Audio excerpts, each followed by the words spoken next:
Ja, guten Morgen miteinander, alle da in der Gemeinde und guten Morgen auch alle die heim im bequemen Sofa. Ich freue mich, dass ich wieder mal da sein darf, vor allem in diesen schönen Räumlichkeiten. Das letzte Mal, als ich einen Dienst hatte unter euch, war es noch am alten Ort. Ich sehe, ihr habt Platz. Ihr könnt auch noch etwas machen, dass die Stühle auch noch voll werden. Ist klar, viele sind nicht da, sind an einem anderen Ort aktiv. Mein Name ist Hans Schneider, für die mich nicht kennen. Ich bin seit gut einem Jahr pensioniert. Ich war vorher 34 Jahre im pastoralen Dienst tätig gewesen, letztes Mal in der Freievangelischen Gemeinde in Seuzach. Ich bin eingeladen worden, zu dem Thema zu reden, Gottesdienste.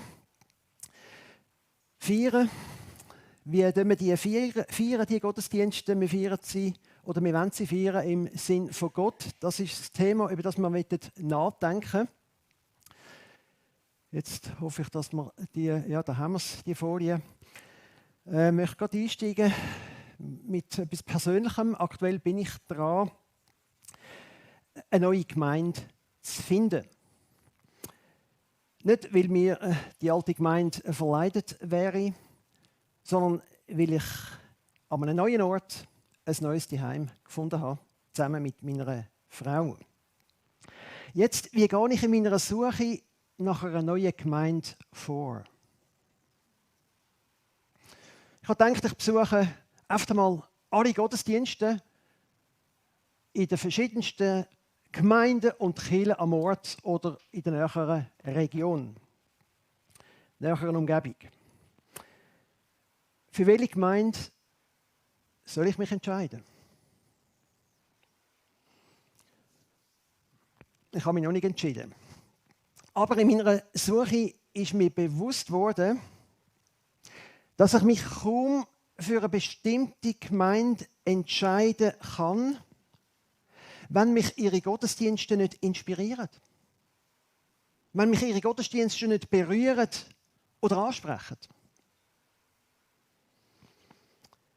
Die Frage, wie Kirchen oder Gemeinden ihre Gottesdienste gestalten und feiern, ist im Blick auf ihre Relevanz ganz entscheidend. Das Problem dabei, in der Frage nach der Gottesdienstgestaltung gibt es unzählig viele Meinungen, Ansichten, Vorlieben. Gottesdienstgestaltung ist ein Minenfeld in jeder christlichen Gemeinde. Sie gibt immer wieder Anlass zu Kritik, Unverständnis, Streit. Ein kleiner Trost. Gottesdienstgestaltung ist schon zu urzeitlicher Zeit ein Konfliktherd gewesen. In seinem ersten Brief an die Christen in Korinth spricht der Apostel Paulus in ganzen 4 Kapiteln verschiedene gottesdienstliche Problemfelder an und zeigt ihnen auf, wie sie die Schwierigkeiten angehen können und letztlich ihre Gottesdienste zu dem werden können, wie es von Gott her denkt ist. Eben im Sinn von Gott. Wenn wir also immer wieder über die Gottesdienstgestaltung nachdenken, und es wäre gut, wenn wir das machen, dann sollten wir uns zumindest von der Frage leiten lassen, wie wir unsere Gottesdienste in Ausrichtung auf Gott, im Sinn von Gott, feiern können. Und dann geht es nämlich weniger um die Frage, ob uns der Gottesdienst gefällt, sondern ob Gott gefällt. Das ist ein kleiner, aber ein wesentlicher Unterschied. Gottesdienst feiern im Sinn von Gott, wie können wir das? Was der Paulus dazu der Christen in Korinth geschrieben hat, auf das wollen wir hören. Allerdings werde ich nicht gerade die 4 Kapitel auslegen, sondern wir fokussieren uns auf das 14. Kapitel von seinem Brief, ersten Brief, den er den Korinther geschrieben hat, mit seinen 40 Versen. Kapitel 14. Als Einstieg lese ich jetzt nicht alle 40 Verse. Ihr werdet mir das verzeihen, sondern nur den Vers 26, wo der Paulus zu einem ersten Resümee kommt. Ich habe euch den Vers mitgenommen. Was heißt das nun, liebe Brüder und Schwestern? Wenn ihr zusammenkommt, hat jeder einen Psalm, eine Lehre, eine Offenbarung, eine Zungenrede, eine Auslegung. Alles geschehe zur Erbauung. Gottesdienst im Sinn von Gott feiern, wie kann uns das gelingen? Ein erster Punkt, den wir mitnehmen wollen. Gottesdienst im Sinn von Gott feiern wir, wenn die Formen, die sich immer wieder verändern können, und das sollen verändern, einem Zweck und Ziel von einem Gottesdienst dienen. Jeder Gottesdienst konkretisiert sich in bestimmten Ausdrucksformen. Und die sind zeitbedingt, kulturbedingt, mentalitätsbedingt, wo dann auch noch die individuellen Vorlieben der Gottesdienstbesucher dazukommen. Das muss uns klar sein. Noch vor 30 Jahren zum Beispiel haben die Freikirchen hier bei uns im Land ganz anders ihre Gottesdienste gefeiert, als die Freikirchen das heute machen. Ich weiss noch, wie es früher war. Recht stier, sage ich jetzt mal aus der heutigen Sicht. Oder wie in Südamerika oder in Afrika Gottesdienst gefeiert wird, das sieht gerade noch mal viel anders aus, als was wir in den Gottesdiensten erleben. Und zwischen einem Jugendgottesdienst und einem Altersheimgottesdienst tun sich Welten auf. So unterschiedlich sind die in der Ausgestaltung. Ein freikirchlicher Gottesdienst unterscheidet sich auch wesentlich von einem reformierten Gottesdienst oder von einem katholischen Gottesdienst. Und, liebe Gemeinde, hoffentlich bilden wir uns nicht ein, dass unsere freikirchlichen Gottesdienste biblischer sind. Denn so wie zum Beispiel die korinthischen Gemeinden Gottesdienste gefeiert haben, sind wir weit davon entfernt. Denn wir feiern unsere Gottesdienste nicht im Rahmen von einem gesellschaftlichen Unterhaltungsanlass mit Abendessen und dem dazugehörigen Trinkgelage, wie das bei den korinthischen Symposien Zusammenkünften der Fall war. Und unsere FEG-Gottesdienste sind bei weitem auch nicht so enthusiastisch charismatisch, wie das damals in Korinth der Fall war. Also ich muss ehrlich sagen, ich habe noch nie einen FEG-Gottesdienst erlebt, wo man in die Zunge geredet hat und auch noch ausgeleitet hat. Oder passiert das bei euch? Jemand, der die Zunge redet, ist jemand, der vom Heiligen Geist bewegt, in einer fremden Sprache, die er nicht gelernt hat und auch nicht verstehen kann, zu Gott betet oder zur Gemeinde, ich sage jetzt mal prophetisch verschlüsselt, reden. Und wenn ein Ausleger da ist, versteht das, was Gott durch ihn redet, durch den Geist, obwohl er die Sprache auch nicht gelernt hat. Ist in Korinth ein festes Bestandteil im Gottesdienst. Warum sage ich das? Die eine biblische Gottesdienstform gibt es nicht. Niemand kann sagen, so wie wir es machen, ist es genau biblisch.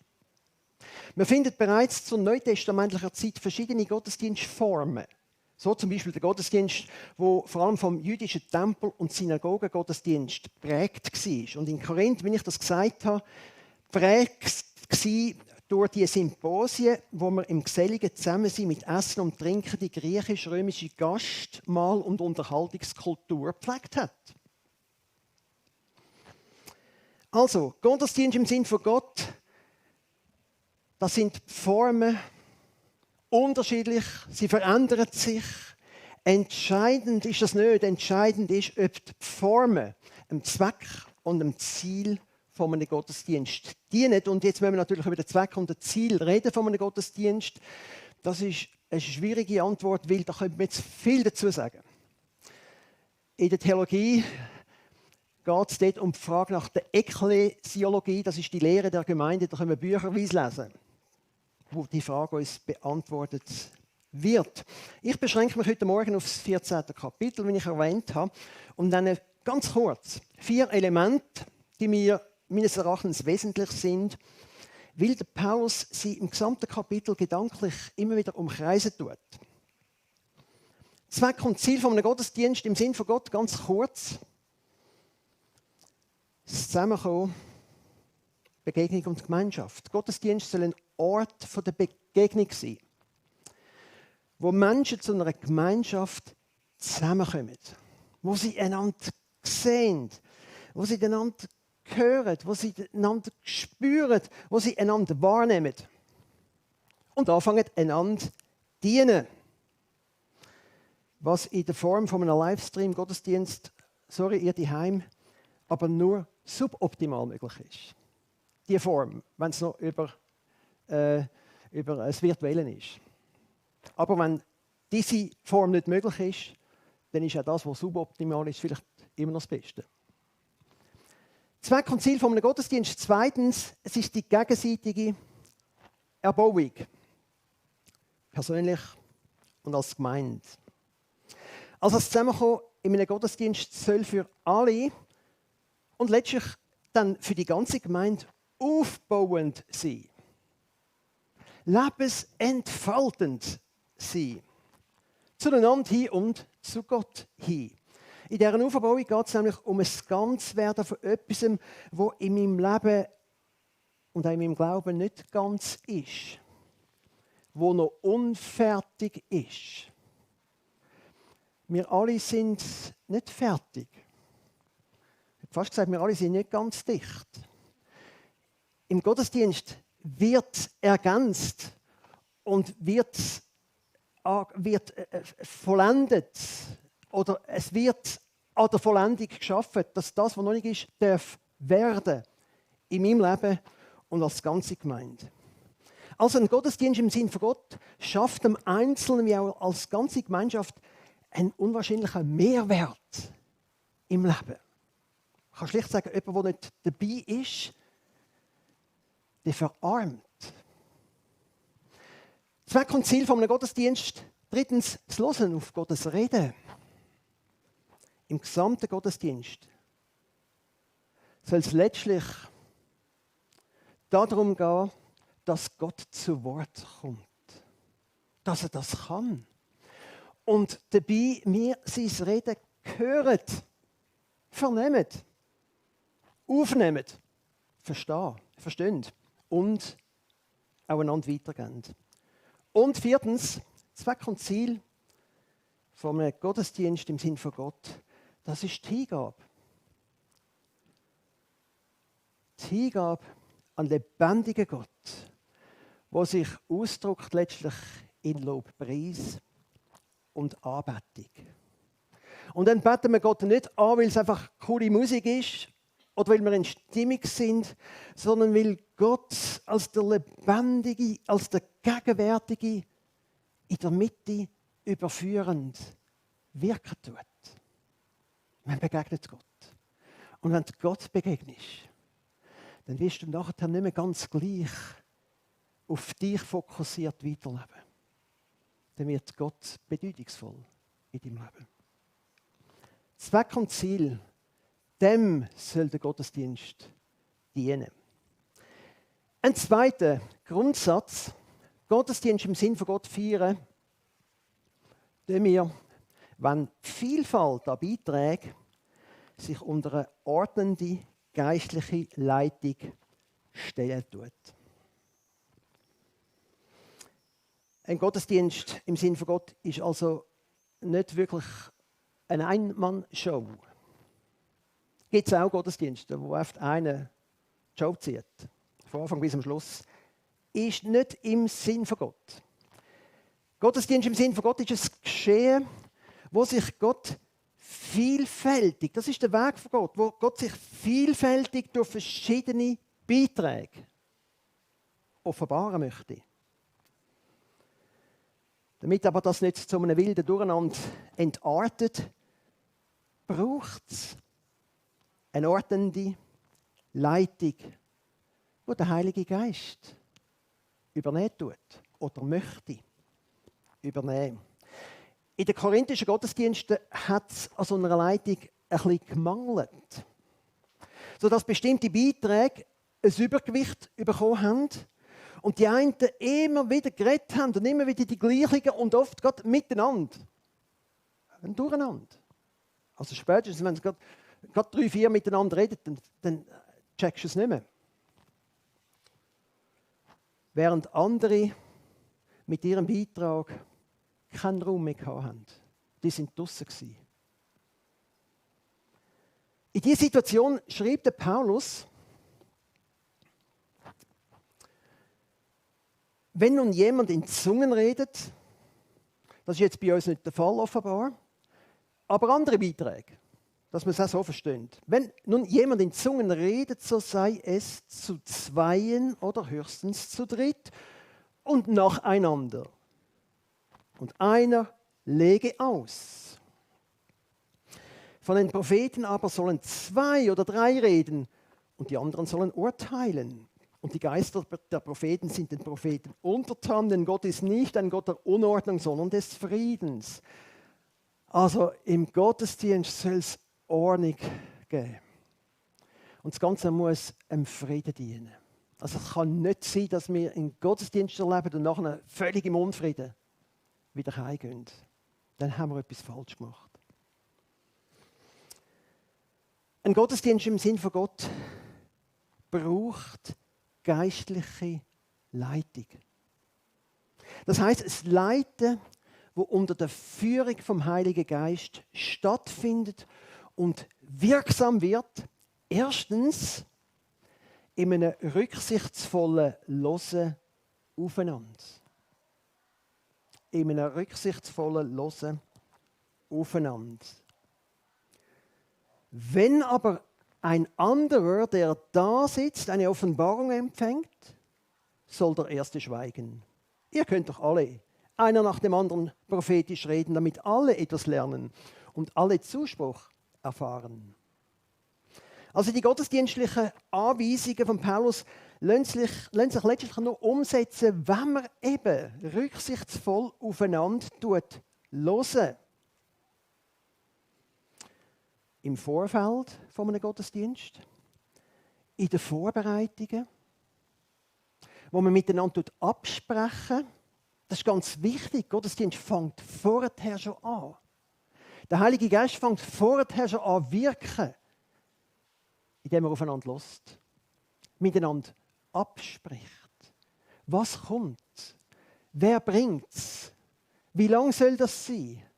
Wer sagt auch noch etwas oder wer sagt nichts? Was auch immer. Und wann und wie und was folgt aufs andere? Also im Vorfeld aufeinander hören, aber dann auch im Gottesdienstvollzug, spontan. Wo man dann sich in den Beiträgen aufeinander abstimmen lässt. Wo ich dann vielleicht plötzlich merke, oh, das passt jetzt nicht. Ich kann es zwar wählen, aber jetzt passt es nicht. Jetzt schweige ich. In jedem Gottesdienst habe ich die Predigt da aufgeschrieben, gibt es Sachen, die ich da aufgeschrieben habe. Und ich merke, das sage ich nicht. Dann gibt es aber andere Sachen, die habe ich nicht aufgeschrieben, die sage ich jetzt. Was ich jetzt gerade sage, habe ich jetzt auch nicht aufgeschrieben. Es geht ums Hören. Auf das, was Gottes Geist möchte. Und durch das müssen wir aufeinander hören. Passt das ineinander hinein. Auch das, was ich möchte, hineingeben. Zweitens, geistliche Leitung wird unter der Führung vom Heiligen Geist wirksam in der Bereitschaft, sich zurückzunehmen im Interesse vom Ganzen. Das hängt mit dem, was ich gerade gesagt habe, mit dem rücksichtsvollen Hören aufeinander natürlich zusammen.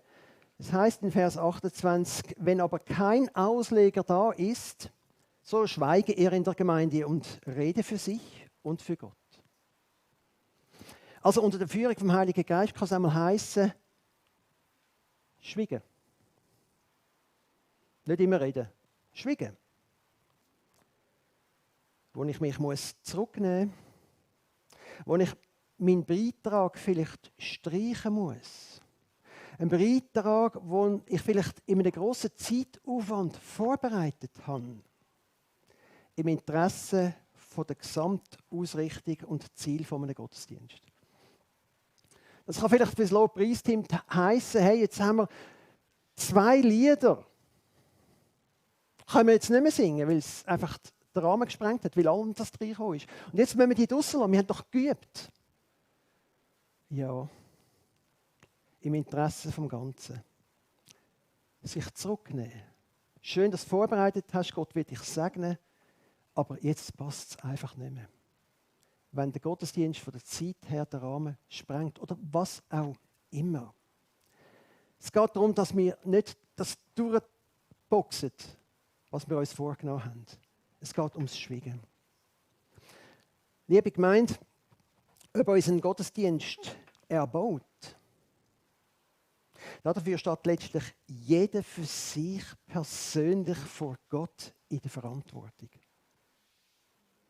Wenn mir ein Gottesdienst nicht passt, wenn ich mich vielleicht über den Lobpreis ärgern muss, das kommt bei mir ab und zu vor, dann muss ich mich fragen, was ich dann im Stillen für mich und für Gott rede. Der Paulus sagt, hey, wenn es nicht passt, dann schweig. Aber mach nicht nichts, sondern dann fang an reden für dich im Stillen. Für dich und für Gott. Und dann, wenn ich da sitze und ich reg mich auf, dann merke ich muss schweigen, aber nicht ganz schweigen, sondern ich soll im Stillen zu mir und zu Gott reden. Was rede ich denn im Stillen für mich und zu Gott? Schimpfe ich innerlich? Ärgere ich mich über die Liedauswahl oder über die Moderation und ich finde, hey, das kannst du nicht bringen so? Oder über das Zeugnis, das ich gerade gehört habe? Oder ärgere ich mich über die Predigt? Oder bete ich dafür, dass Gott mein Herz berührt und sich mir offenbart? Das ist auch ein Gottesdienstbeitrag. Ich rede zu mir im Stillen und zu Gott. Ein letzter, dritter Grundsatz für einen Gottesdienst im Sinn von Gott. Wir dürfen so einen Gottesdienst feiern, wenn der Begegnung mit Gott kein Hindernis in den Weg gestellt werden. Schaut, durch unsere Gottesdienste da können wir Gott ehren. Durch unsere Gottesdienste da können wir Gott aber auch verunehren. Indem wir ihn durch unsere gottesdienstlichen Handlungen hindern tun. Gott möchte wirken. Aber wir können ihm manchmal auch im Weg stehen. Das war in den korinthischen Gottesdiensten ein Problem. Wie oder durch was können wir in unseren Gottesdiensten der Begegnung mit Gott Hindernisse in den Weg stellen? Wir werden uns zum Schluss noch 3 so Hindernisse anschauen. Ein erstes Hindernis, das ist die fromme Selbstprofilierung. Fromme Selbstprofilierung, die auch in dem Vers 16 ein bisschen zum Ausdruck kommt, wenn der Paulus schreibt, denn wenn du mit deinem Geist preist, also wenn du Lobpreis machst, wie soll der, welcher die Stelle des Unkundigen einnimmt, das Amen sprechen zu seiner Danksagung, da er nicht weiß, was du sagst? Also wo mein Dienst oder mein Beitrag im Gottesdienst anderen nicht helfen tut. Wenn das, was ich hineingebe in den Gottesdienst, den anderen nicht dient, dann stellt sich die Frage nach einer frommen Selbstprofilierung, wo nämlich der Gottesdienst als Plattform missbraucht wird, um die eigene Frömmigkeit zur Schau zu stellen. Da vorne zu stehen und ein bisschen über Gott zu reden, ist einfach. Es wird aber gefährlich, wenn ich anfange zu bluffen da vorne. Und ihr versteht schon lange nicht mehr, was ich eigentlich möchte sagen. Dann spätestens müssen wir uns fragen, wie sieht es mit dem Motiv aus? Wenn wir uns selber in den Mittelpunkt stellen und unsere Frömmigkeit, dann muss ich sagen, dann macht Gott wahrscheinlich nicht mehr mit. Die fromme Selbstprofilierung ist ein Hindernis für Gottes Wirken. Da kann ich eigentlich nur sagen, ein jeder prüfe sich selbst vor Gott, um selber nicht ein Hindernis zu sein, dass Gott wirken kann. Und wir alle, jedes persönlich muss sich da prüfen, weil die Selbstprofilierung, die steckt in uns drin.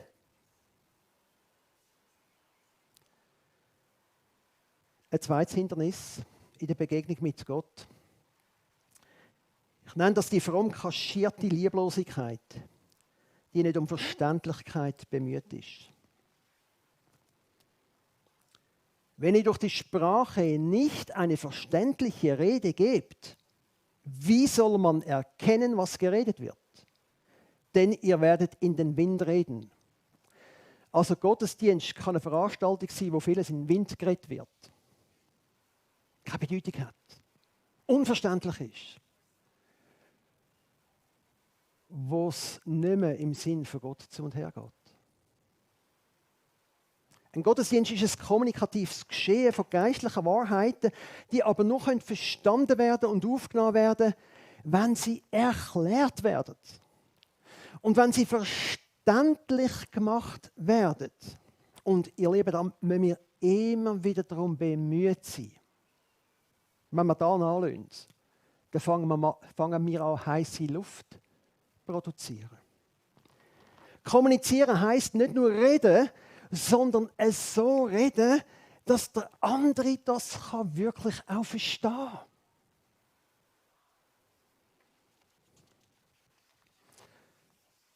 In meiner Suche nach einer neuen Gemeinde, wo ich jetzt eben angefangen habe, Gottesdienste zu besuchen, habe ich eine ernüchternde Feststellung gemacht. Nämlich, das war mir vorher nicht bewusst gewesen, praktisch durchgängig in allen Freikirchen, die ich besucht habe, habe ich festgestellt, dass da eine Insidersprache gesprochen wird. In der Landeskirche ist das nicht so stark zum Ausdruck gekommen. Die sind viel niederschwelliger in der Sprache, die dort gehört wird, geredet wird. Freikirche meistens totale Insidersprache, wo ich behaupte, nicht nur von den Außenstehenden gar nicht mehr verstanden wird, sondern auch von den Insidern selbst. Weil viele fromme Begrifflichkeiten und Formulierungen verwendet werden, die inhaltlich unreflektiert, abgedroschen und darum unverständlich sind. Das betrifft nicht nur Wortbeiträge, sondern auch das Liedgut, über das ich oft den Kopf schütteln muss, weil ich den Text, den wir da singen, einfach nicht verstehe. Ich rede als Theologe. Wo ich nicht verstehe. Und wo ich mir sicher bin, der es singt, versteht es noch weniger. Wie will denn ein Außenstehender das verstehen? Und wenn er es nicht versteht, dann fängt er an, schlecht zu denken über uns. Es bestätigt es mir, was wir von diesen Freikirchlern hören. Die sind irgendwie abgedriftet. Wo liegt das Problem? Es gibt verschiedene Ursachen, denke ich. Es hat aber sicher auch mit einer mangelnden Sensibilität gegenüber Außenstehenden und Ungläubigen zu tun. Also eine mangelnde Sensibilität gegenüber Außenstehenden und Ungläubigen. Der Paulus redet das Problem in Korinth an. Spricht das an, wenn er schreibt, noch spannend, wenn nun die ganze Gemeinde zusammenkommt und alle in Zungen reden und es kommen Außenstehende oder Ungläubige herein, werden sie dann nicht sagen, hey, ihr seid durchgeknallt. Ihr seid nicht mehr ganz. Spannend da, der Paulus geht davon aus, dass Außenstehende oder Ungläubige im Gottesdienst sind und teilnehmen am Gottesdienst. Und ich behaupte, die nehmen teil, weil Gott sie schickt, weil Gott sie hinzutut und weil es Leute in der Gemeinde gibt, die die auch mitnehmen. Ich frage, rechnen wir mit ihnen und vor allem nehmen wir Rücksicht auf den Gast. Bemühen wir uns um eine Alltagssprache, damit sie verstehen, was wir kommunizieren. Erklären wir ihnen, was wir machen und warum wir es machen. Reden wir nicht nur einfach von der Taufe, erklären wir es auch. So, dass der Unkundige das einfach versteht. Und dass er auch versteht, warum wir das machen. Wenn ich das nicht erkläre, dann würde ich persönlich lieber gar nicht davon reden. Das Wort von Taufe. Würde ich es nicht ins Maul nehmen.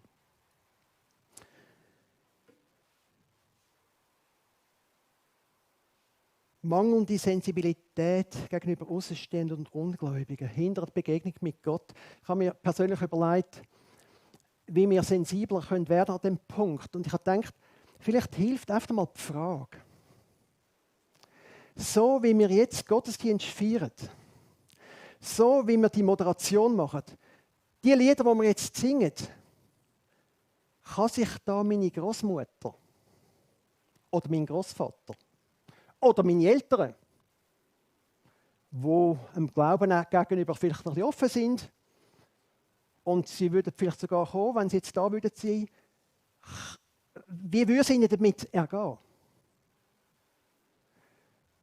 Was wäre, wenn jetzt mein Chef drin wäre? Oder mein Lehrer? Oder der Nachbar drinnen? Oder auf der anderen Straßenseite? Versteht recht jetzt, was wir da singen?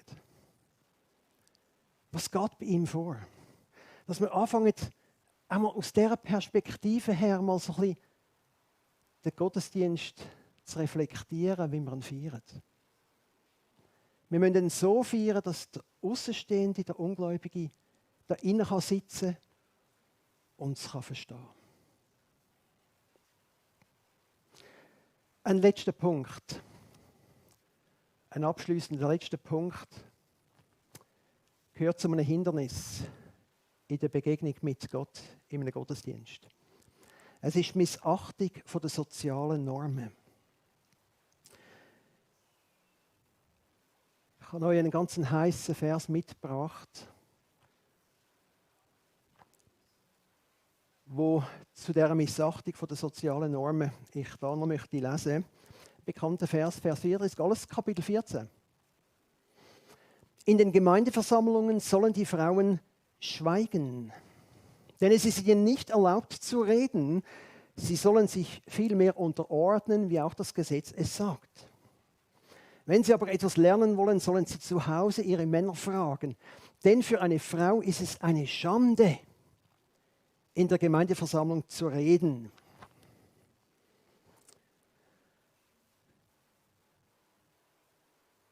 Hat der Philemon schon mal über das predigt da?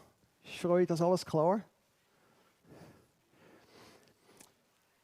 Es ist mir jetzt aus zeitlichen Gründen, weil ich muss jetzt hören, nicht möglich, jetzt alle Fragen da aus dem schwierigen Text zu beantworten.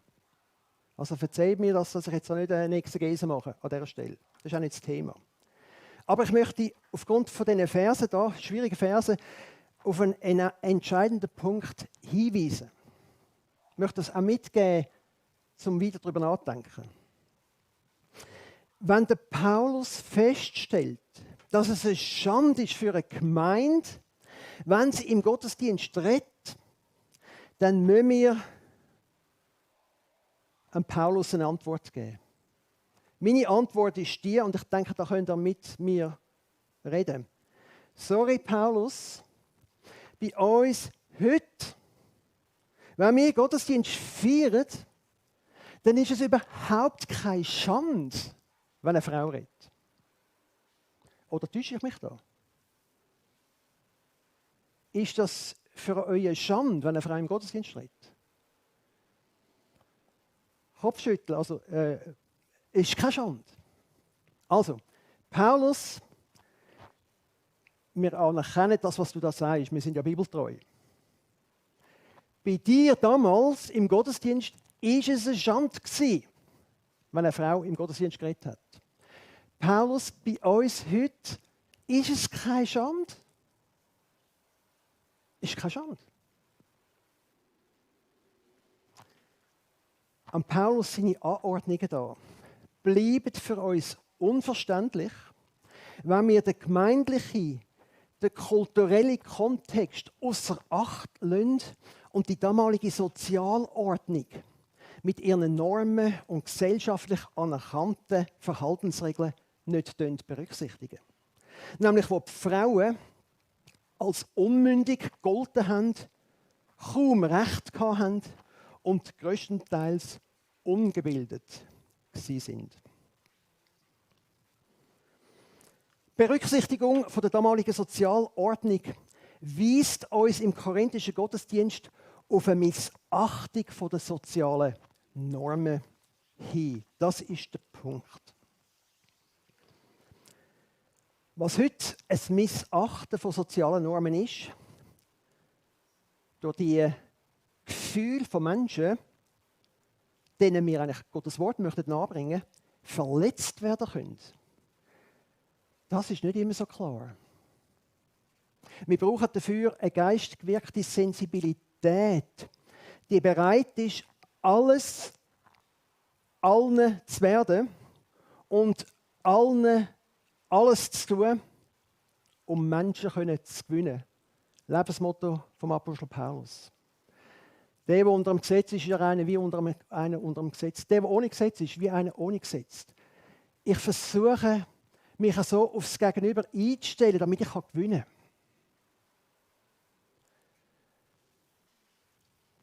Ich schließe mit einer Schlussfrage zu dem Punkt.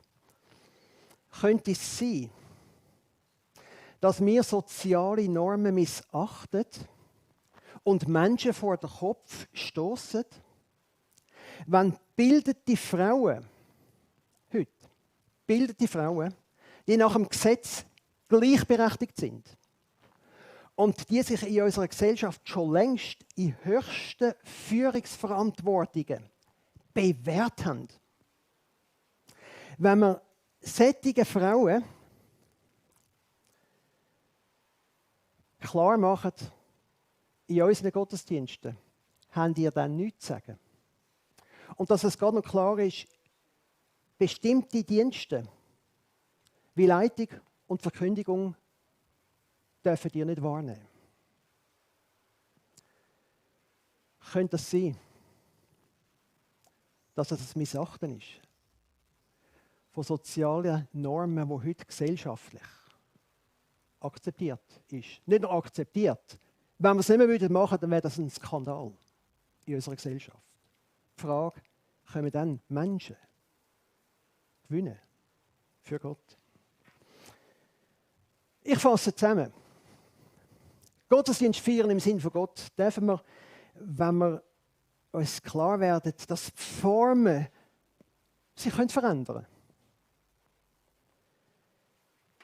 Dass die Formen aber einem Zweck und Ziel von einem Gottesdienst dienen. Zweitens, wenn die Vielfalt an Beiträgen sich unter eine ordnende geistliche Leitung stellt. Und wenn der Begegnung mit Gott kein Hindernis in den Weg gestellt werden. Ich bete noch.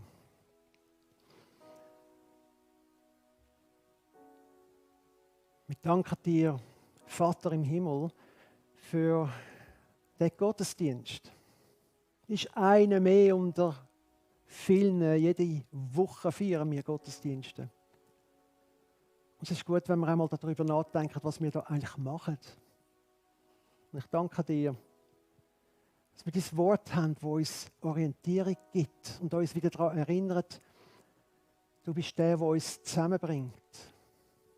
Du bist der Gott, der wieder zusammenfügt, was in unserer Gesellschaft schon längst auseinander ist. Wir dürfen zusammenkommen. Und unter deinem Wirken finden wir wieder zueinander. Ich danke dir, dass du der bist, in dem Zusammenkommen, wo die Mitte darstellt und dass wir uns aufbauen lassen. Dass wir dürfen wieder Lebensentfaltung finden.